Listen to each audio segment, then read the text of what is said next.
So I wanted to talk about like basically how I even got into what I'm doing, right? So I graduated from Cornell, electrical engineering, uh, quite a while ago. I'll reveal 1989, right? Before the internet, before social media, right? It was a totally different world back then, and there was no major for quality, right? But I got my first job as a quality engineer at the Princeton Plasma Physics Laboratory, and after that, I jumped right into the medical device and pharmaceutical industries, and I haven't left since. So my career really, like I said, started as a quality engineer. Then I got into quality assurance, right? See, these are different aspects of quality in the medical device industry. Then there's quality control. I spent a couple of years at a pharmaceutical just running an aseptic room, accepting raw materials, um, and all that great stuff. And then now I am, a full-fledged quality systems expert, basically a master of all things quality for the medical device industry as well as the combination products industry. So with this next slide, how did I, evolve from an engineer all the way up through to, as a leader? It's funny, the person that I was just mentoring, I was just telling her how the importance of keeping yourself educated. If you want to continue to grow and increase in your role, learning is very, very important, especially if you have, that engineering background and if you want to stay technical, or if you want to branch out as a manager, as a leader, as a director. In within my industry, it's very critical to keep up with the times because laws change, or new laws come into being. Some laws get obsoleted. Industry practices change. So the fact that I got my certifications really helped me evolve in my career and kept me kind of like a little bit ahead of the game. Someone earlier mentioned, and it was really resonated with me, was letting your work speak for itself, right? It's not about, because again, I'm come from a generation where we really weren't in, there was no social media.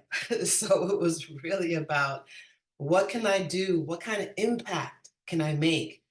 Even the student that I was just talking with, we were talking about passion, getting up in the morning and being excited, knowing that even though the end users, which will be the patients and the doctors and the caregivers, they'll never see my face, but I want my work to still have a good impact on their life by helping to put out safe and effective medical devices and products.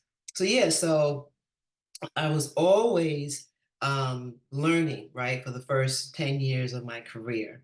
So I got my certifications, in quality engineering, uh, um, auditing certifications, not only for the US, but for international, European requirements.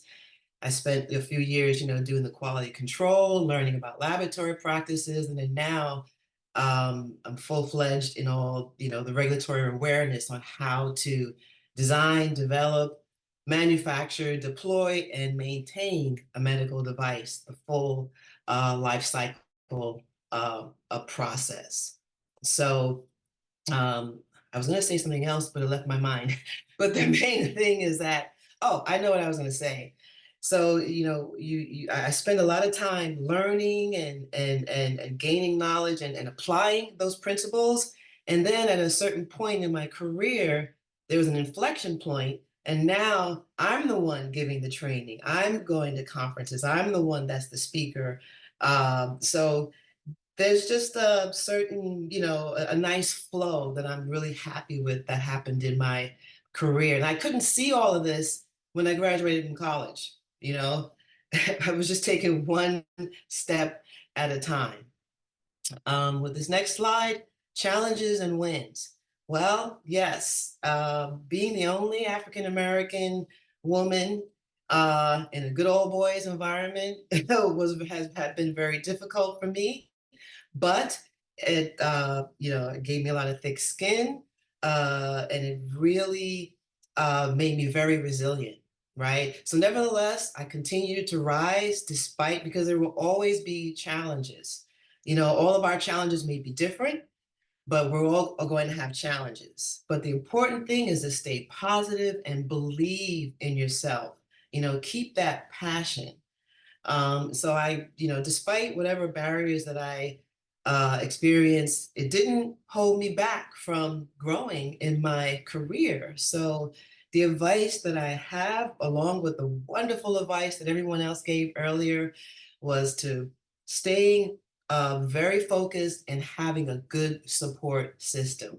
I cannot stress enough, like if you're having, if you need to make a important decisions, or if you find that you've dealing with a challenge that's a bit above your head, get that support system. Get with someone who really believes in you and will, help you work it out.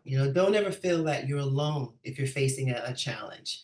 And then definitely choose your battle. There are times when really it's just good to just be quiet and not even go back and forth with anyone. It's just more of maintaining your integrity and staying grounded, knowing who you are, celebrating who you are, getting that mentor. I got a mentor late in my career, actually. I got a mentor, I think it's been about 10 years ago. And that was after working for about 15 years at that time. But I'm so grateful for the mentor that pushed me and really brought my skill set to another level. Um, so definitely the mentorship, I really, I really value that. And now, again, tables turn. Now I'm a mentor, and I'm so honored to be in this position. But again, your life is just going to follow a path. So don't be so anxious and try to do it all. Because sometimes you may have a vision of how you want your career to go. Keep that vision and just work towards it, but enjoy, and celebrate yourself and celebrate the work that you do.